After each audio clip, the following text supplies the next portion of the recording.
2014 की बात है। अमेरिका के शहर वेस्टफील्ड, न्यू जर्सी में एक कपल के साथ अजीबोगरीब घटना घटने लगी। ये घटनाएं इतना दिलचस्प थीं कि सन 2018 में न्यूयॉर्क की मैगजीन द कट में इसके ऊपर आर्टिकल लिखा गया, जिस पर नेटफ्लिक्स ने 2022 में जाकर द वॉचर नाम की सीरीज बनाई। ध्यानपूर्वक देखते रहिए, आपके दिमाग के भी तार हिल जाएंगे, सोचने पे मजबूर हो जाएंगे कि क्या सच में ऐसा हो सकता है या फिर ये महज एक मनगढ़ंत कहानी है। ये है ब्रैनक फैमिली, जो अपने नए घर को खरीदने के लिए पसंद करने जा रहे हैं। इस इलाके की शांति, हरियाली तथा उनके बीच खूबसूरत खूबसूरत घरों को देख नोरा एकदम संतुष्ट है। नोरा के हस्बैंड डीन और उनके दोनों बच्चे एली और कार्टर भी घर देखने के लिए काफी एक्साइटेड हैं। कुछ देर में ये वहां पहुंचे। इतना आलीशान घर था कि इन्हें वो पहली नजर में ही भा गया। वही घर के फर्स्ट फ्लोर के खिड़की पर हम एक अनजान शख्स को देखते हैं जो कार्टर को ही घूरे जा रहा था। उसके डैड ने बताया कि वो शायद इनका कंपेटिटर है, पर कोई बात नहीं, ये सबको पछाड़ देंगे और ये घर उनका ही होगा। घर के अंदर दाखिल होते ही इन्हें कुछ गलगलाने जैसी आवाजें सुनाई दी। पता चला कि वहां एक लेडी थी जिसका नाम था पर्ल विंसलो। उसका पगला भाई डम्ब वेटर में घुस हुआ था। पर्ल विंसलो ने अपना परिचय देते हुए इन्हें बताया कि वो स्थानीय संरक्षण सोसाइटी की प्रेसिडेंट है। ये जो आप डम्ब वेटर देख रहे हैं, ये राष्ट्रीय खजाना है जिसके लिए वो 14 मीटिंग्स कर चुके हैं। इतना बताकर वो चली गई। वही ये लोग हैरान थे कि कोई डम्ब वेटर राष्ट्रीय खजाना कैसे हो सकता है। डम्ब वेटर तो खाना वगैरह एक फ्लोर से दूसरे फ्लोर पर ले आने के लिए उपयोग होता है। फिर ये लेडी इसे राष्ट्रीय खजाना से क्यों जोड़ रही थी? खैर, जो भी हो, नोरा इधर घर देख रही थी। तभी उसकी मुलाकात उसके कॉलेज की फ्रेंड कैरन कैलहून से हुई। कैरन ही इस घर की सेल देख रही है, बताया उसने। इनका इस तरह से मिलना वो भी सालों बाद किसी इत्तेफाक से कम नहीं था। वैसे नोरा इतनी नामी गिरामी आर्टिस्ट बन जाएगी, पेपर में उसके आर्ट के चर्चे होंगे। कैरन ने तो ये सपने में भी नहीं सोचा था। वही एक वो है जो उससे लाइफ में कुछ उखड़ा ही नहीं, इसलिए घर खरीदने और बेचने के काम में लग गई। वैसे चिंटू से डिवोर्स के बाद से वो सिंगल है और अभी भी कोई अमीर बकरा तलाश रही है ताकि ज्यादा मेहनत करना ना पड़े। ये घर इनके परिवार को काफी पसंद आया, पर इसे खरीदने के पीछे 3 लोग और थे। जो ज्यादा पैसे फेंकेगा घर उसी के नाम होगा। डीन ने अपनी सारी सेविंग, एफडी, स्टॉक्स वगैरह तोड़ ताड़ बेच बाच के उस घर के डाउन पेमेंट पर बढ़ा के लगा दिया ताकि घर के लिए बड़ा लोन ना लेना पड़े।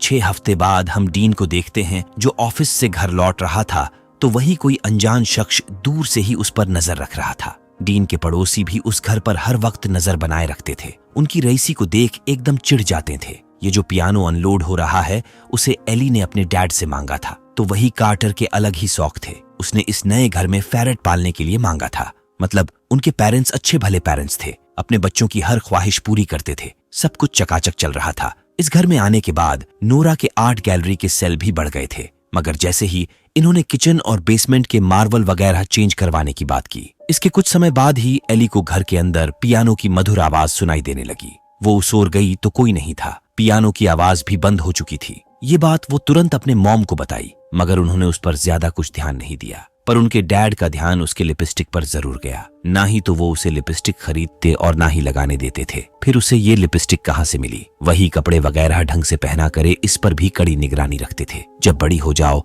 तो जो मर्जी करते रहना, कम से कम उसके डैड तो यही चाहते थे। यही वजह था कि उसके बॉयफ्रेंड तो छोड़ो, फ्रेंड्स भी नहीं थे। पर डीन को कौन समझाए कि ज्यादा पाबंदी भी कभी कभी घातक साबित हो सकता है। इसके अगले दिन इन्हें लेटर बॉक्स में एक लेटर मिला जिस पर टाइप करके लिखा था कि यहाँ इस 657 मकान नंबर में आए मेरे नए पड़ोसी, मुझे इसका स्वागत करने का अवसर दे। आपका ये नया घर मेरे परिवार के लिए मुद्दतों से अहम रहा है और अब जब इस घर की 100वीं सालगिरह आ रही है तो इसकी देख रेख की जिम्मेदारी मुझ पर है। किसी ने 1920 में इस घर पर नजर रखा तो किसी ने 1960 में। अब ये काम मेरा है। क्या आप जानते हैं कि इन घर के दीवारों के बीच क्या दफन है? आपको इस घर का इतिहास नहीं पता नहीं कौन सी चीज आपके परिवार को यहाँ खींच लाई। खैर, जो भी वजह रही हो, आपके घर पर कंट्रैक्टर्स का जमावड़ा अभी से दिख रहा है। क्यों आज तक उस बेसमेंट को वैसे ही छोड़ा गया? आप सच्चाई से अनभिज्ञ हैं, उसे मत छेड़े, वरना अभी डर नहीं सता रहा तो जल्द ही सताएगा। आपके 2 क्यूट से बच्चे हैं, मैंने उन्हें देखा है। उनकी भलाई के लिए आपको इस घर को भरना होगा जवान खून से। आपके घर के बाहर से रोज सैकड़ों लोग गुजरते हैं, मैं उन्हीं में से एक हूँ। लिखने वाला the watcher. Mr and Mrs Brannock तुरंत इसकी कंप्लेन कराने पुलिस स्टेशन पहुंचे। और वहां के सीनियर डिटेक्टिव रॉक चेम्बरलैंड से मिलकर अपनी परेशानी बताएं। सब कुछ जांचने परखने के बाद चेम्बरलैंड को लगा कि किसी ने उनके साथ प्रैंक किया है। जिस सोसाइटी में इन्होंने घर खरीदा है वहां से तो बिल्कुल कंप्लेन नहीं आती। हाँ, सालों पहले 2 बच्चों के गायब होने की घटना घटी थी, जो कि बहुत पुरानी बात है। वैसे इनके घर के पास जैस्पर नामी एक पागल सा अधेड़ आदमी रहता है। वो कभी कभी किसी के घर में घुस जाता है, जैसा कि आज सुबह ही वो इनके घर में घुस गया था, जिसे अचानक देख डीन डर भी गए थे। कभी किसी के घर में घुस जाना, फ्रीज से खाना वगैरह निकाल लेना, जैस्पर की इस तरह की छोटी मोटी कंप्लेन आती रहती हैं। शायद हो सकता है कि ये लेटर उसी ने लिखा हो। डीन अपने बच्चों के सेफ्टी को लेकर काफी सीरियस थे, तो चेम्बरलैंड ने इस लेटर को डीएनए टेस्ट कराने का फैसला किया, ताकि लेटर पर लगे सलाइवा से उस शख्स का पहचान किया जा सके। मगर इस प्रोसेस में 1 महीने लगेंगे। चेम्बरलैंड ने उन्हें पहले ही अवेयर कर दिया। पुलिस स्टेशन से घर आने के बाद इनके साथ एक और घटना घटी। कार्टर यूं ही मजे मजे में फेरेट और डम वेटर से खेल रहा था। उसने जैसे ही डम वेटर का दरवाजा खोला, जैस्पर ने उसे डरा दिया। पता नहीं कैसे वो उसके अंदर घुसा पड़ा था, जबकि इनके सारे दरवाजे और खिड़कियां बंद थे। डीन घसीट कर उसे बाहर ले गए और उसकी बहन पर्ल को चेतावनी दिए कि दोबारा ये टकला उनके घर के अंदर दिखा तो वो उसका टकला फोड़ देंगे। पर्ल उनसे माफी मांगने के बजाय समझाने लगी कि घर के जो पिछले मालिक थे वो जैस्पर को डम वेटर में खेलने देते थे। डीन गुस्से में बोल पड़ा कि मैं उस डम वेटर को ही निकलवा दूंगा, ऐसी गलती मत करना। पर्ल उसे चेतावनी देने लगी कि मानो ये घर उसी का हो। ये पेड़ 100 साल का हो गया, वो 24 का होने वाला है। पेड़ हमसे बातें करते हैं। पागलों जैसे अनाप शनाप बके जा रही थी। वैसे ये प्रॉपर्टी तो डीन की थी, यहाँ वो जो मर्जी करेगा। पेड़ तो पेड़, अक्खा जंगल साफ करवा देगा। पर्ल उसे धमकी देने लगी कि ना ही तो वो डम वेटर को निकलवाने देगी और ना ही पेड़ों को कुछ होने देगी। ये मुद्दा वो प्रिजर्वेशन सोसाइटी के सामने उठाएगी। इतना ही नहीं, जाने से पहले कहती गई कि मैं तुम लोगों पर नजर रखूंगी।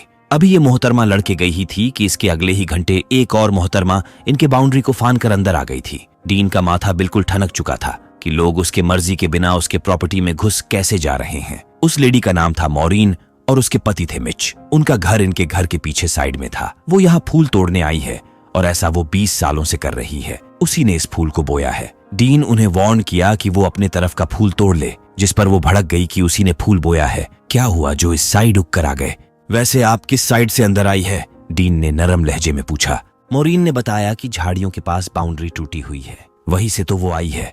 डीन ने उन्हें चेताया कि बिना परमिशन के वो अंदर ना आया करे। जाते जाते मॉरीन भी धमकाते गई कि ऐसे तो नहीं चलेगा, अब वो बच के रहे, उस पर नजर रखा जाएगा। इस सोसाइटी में रहने वाले हर कोई हर किसी पे नजर रखते हैं। डीन सोच में पड़ गया कि इस घर को खरीद कर कहीं उसने कोई गलती तो नहीं कर दी। अगले दिन ये अलार्म वाले को बुलाए। वैसे आजकल इनका बजट तो टाइट चल ही रहा था, फिर भी ये मैनेज करके हर दरवाजे पर अलार्म तथा घर के आउटर साइड के चप्पे चप्पे पर कैमरा लगवाने का मन बना लिए। डीन को ऑफिस निकलना था तो ये कैमरे वाले बाबू को बोलकर चले गए कि जहाँ जहाँ कैमरा फिट करना है वो जगह देख, फाइनल करके सारा सामान वगैरह मंगवा ले। कैमरे वाले बाबू का नाम था डकोटा। भाई साहब बाहर काम के लिए निकले। पता चला एली वही स्विमिंग कर रही थी। उसका ध्यान भटक गया। काम छोड़ ये उससे बात करने का मौका बनाने लगा, पर वो उसे ज्यादा उड़ो मत बोल एक प्यारी सी स्माइल देकर चली गई। ये स्माइल ही तो सारी मुसीबत की जड़ है।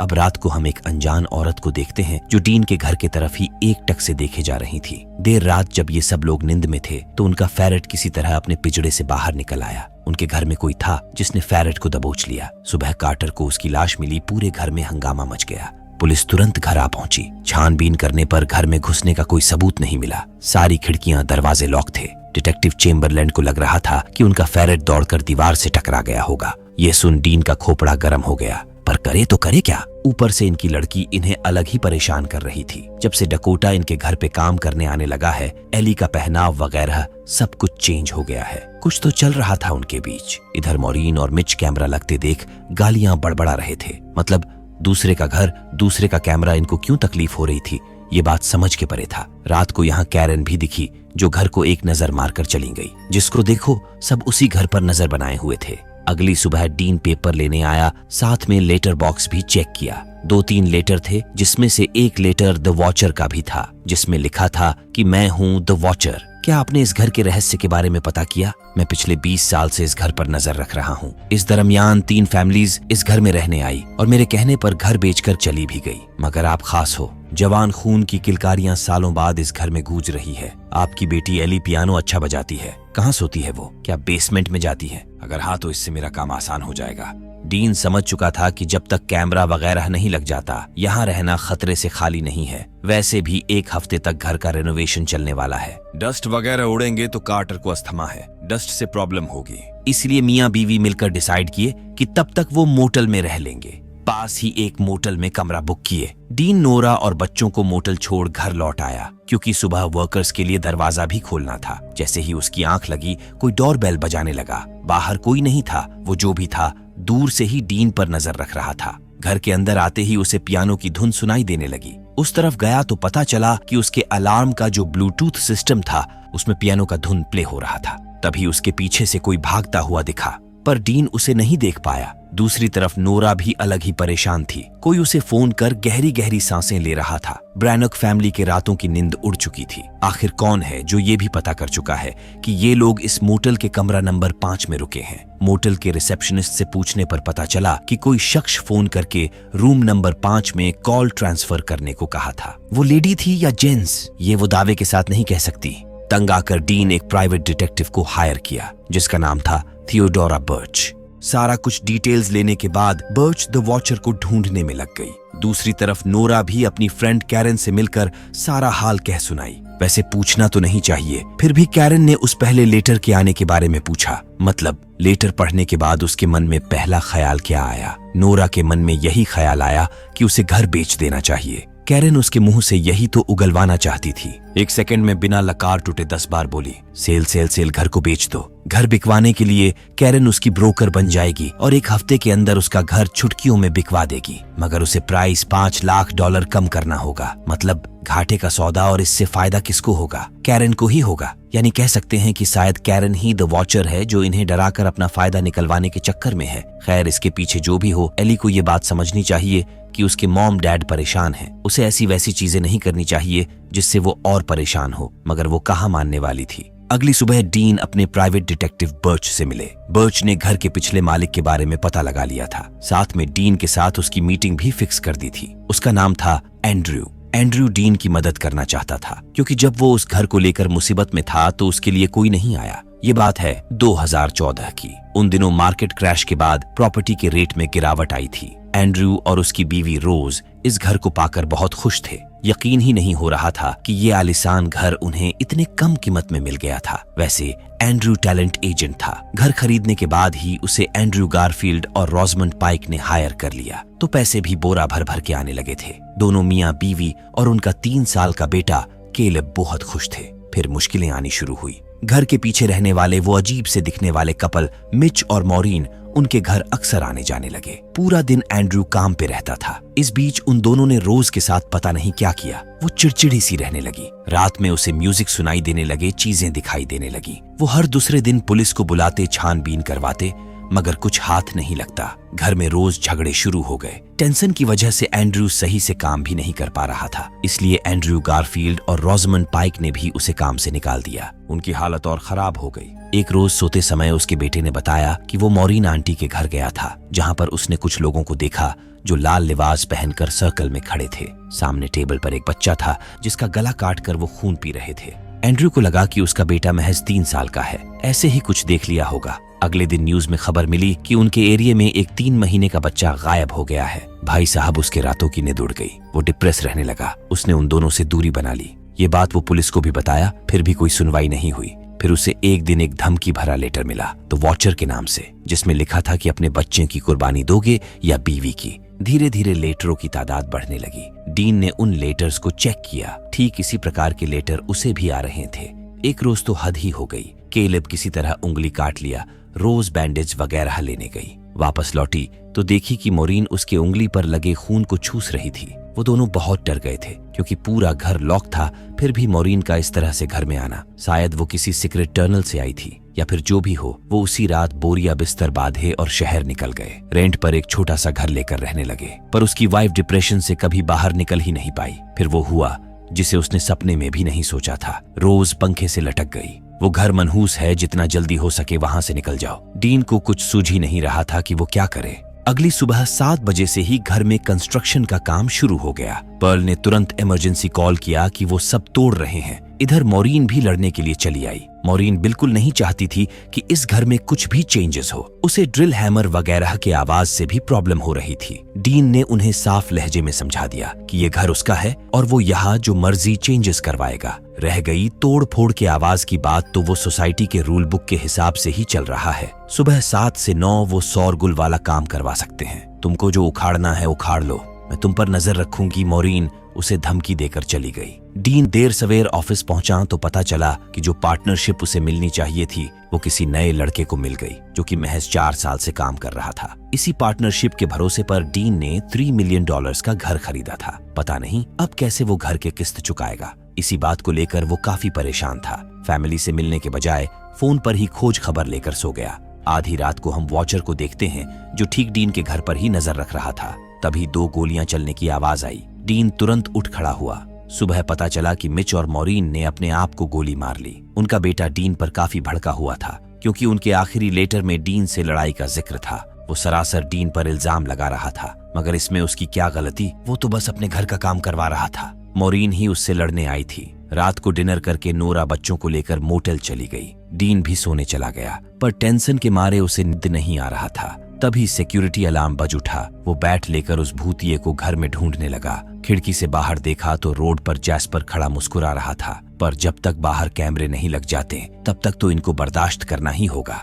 अगली सुबह डिटेक्टिव बर्च डीन के केस में जानकारी जुटाने पुलिस स्टेशन पहुंची। चेम्बरलैंड ने मकान नंबर 657 से जितने जुड़े दस्तावेज थे उसके हवाले कर दिया, ताकि इसमें उसके कुछ काम का हो तो इसमें देख ले। बर्च उन दस्तावेजों को खंगालने में जुट गई। दूसरी तरफ हर रोज की तरह नोरा अपनी फ्रेंड कैरन के साथ टेनिस खेलने गई थी। जैसे ही मौका मिला कैरन उससे उन लेटर्स के बारे में पूछने लगी। नोरा ने बताया कि फिलहाल के लिए तो वो लेटर आने बंद हो गए हैं, शायद उनके साथ कोई प्रैंक कर रहा था। पर कैरन बातें बनाने लगी कि ये कोई मजाक थोड़ी है। आधी रात को कोई फोन कर उसे डराता है, उनके बच्चों को मारने की धमकी देता है। कैरन को डर है कि कहीं वो शख्स मोटेल में ही उसकी जान न ले ले, इसलिए उनका घर को बेचना ही सही रहेगा। अगले ही पल वो उसे दूसरा घर भी दिखाने ले गई कि ये सिर्फ $2 मिलियन का है, इसमें उनके पैसे भी बच जाएंगे। कुल मिलाकर कैरन सिर्फ अपना फायदा देख रही थी, इसीलिए वो नोरा को और डरा रही थी ताकि उसका काम और आसान हो जाए। दूसरी तरफ डीन घर आकर नोरा को घर में चारों तरफ ढूंढ रहे थे, क्योंकि वो लोग मोटेल से घर ही आए थे। एली अपने कमरे को लॉक करके अंदर थी, जिस पर उसके डैड गर्म हो गए। असल में उनके बीच बात हुई थी, उसे कभी भी कमरा लॉक नहीं करना है। उसने बताया कि उसकी मॉम टेनिस खेलने गई है और इतना समझाने के बावजूद उनके मुंह पर दरवाजा बंद करके लॉक कर दी। दरअसल बात ही कुछ ऐसी थी। इधर डीन किचन में कुछ नाश्ता वगैरह करने गए तो वहां पर पहले से ही एक अनजान शख्स सैंडविच बना रहा था। डीन ने हैरानी से उनका परिचय पूछा, आप कौन है और मेरे घर में क्या कर रहे हैं? उसका नाम है जॉन और वो बिल्डिंग इंस्पेक्टर है, बताया उसने, और ये भी कि वो उनके कंस्ट्रक्शन का काम जांचने आए हैं। रही बात उसके किचन में आने की, तो मिस नोरा ने उसे फ्रिज से कुछ भी खाने पीने की परमिशन दी थी, इसीलिए वो यहाँ चले आए। इन्हीं सब बातों के बीच जॉन डीन के बेटी के बारे में बताने लगा। मतलब कुछ देर पहले ही वो उसे उस अफ्रीकन अमेरिकन नौजवान के साथ देखे जो इसी एरिया में कैमरे वगैरह लगाने का काम करता है। वैसे जॉन की भी उसके ही जैसी एक बेटी थी जो हाथ से निकल गई थी। जॉन को उसकी वजह से बहुत परेशानी झेलनी पड़ी, इसलिए वो डीन को खबरदार कर दिए। पहले तो डीन को उनकी बातें सुनकर बड़ा गुस्सा आया, फिर अगले पल समाधान पूछने लगे कि उन्होंने अपनी बेटी को कैसे काबू किया। इसके लिए जॉन यहीं से कुछ दूरी पर लुथरन चर्च है, वहीं जाकर प्रार्थना किया करते थे। और फिर हो गया जो होना था। उसके जाने के बाद डीन भागा भागा अपने कॉन्ट्रैक्टर के पास गया और बताया कि उनका बिल्डिंग इंस्पेक्टर बड़ा बदतमीज आदमी है। उनके घर में घुसकर ताक झांक रहा था और तो और किचन में घुसकर खाना भी ठूस रहा था। ये सुन कॉन्ट्रैक्टर को बड़ी ताज्जुब हुआ, क्योंकि वेस्टफील्ड में सिर्फ 2 बिल्डिंग इंस्पेक्टर है, उनमें किसी का नाम जॉन नहीं है और वो साइट पर काम खत्म होने के बाद चेक करने आते हैं। मतलब वो आदमी जो घर में घुसा था वो डीन को बेवकूफ बना गया। उसी शाम डीन ने एक और करिश्मा देखा। मिच और मॉरीन बैग लेकर कहीं से आ रहे थे, मगर वो दोनों तो अपने आप को गोली मार लिए थे। उनकी बॉडी भी बरामद हुई थी। आखिर माजरा क्या था? क्या डीन और नोरा अंत में तंग आकर घर छोड़ देंगे? कौन है ये द वॉचर जो इन्हें परेशान कर रहा है? क्या वे लोग सच में किसी कल्ट का हिस्सा है? क्या सच में ये बच्चों का खून पीते हैं? डीन की बेटी संभलेगी कि और बिगड़ जाएगी? कौन है ये जॉन जो पहले दिन जब ये घर देखने आए थे तब भी मौजूद था और उन्हें ही घूर रहा था? क्या वही वॉचर है या फिर पर्ल ये सब कर रही है? ताकि डर के मारे लोग उस घर को छोड़ दे और उसका पगला भाई जैस्पर डम्बवेटर में खेल सके। या फिर इन सब के पीछे कैरन है, जो चाहती हैं कि ये लोग डर कर घर को सस्ते में सेल कर दे, ताकि सस्ते में खरीद कर वो किसी दूसरी पार्टी को महंगे में बेच सकें। खैर, इसके पीछे जो कोई भी है, आप बस केवल 700 लाइक पूरा करवा दे, ताकि हमें भी इसके दूसरे पार्ट को बनाने में मोटिवेशन मिले, क्योंकि जब वीडियो चलती है तभी काम तेज हो पाता है और लाइक के तो खैर कोई पैसे भी नहीं लगते।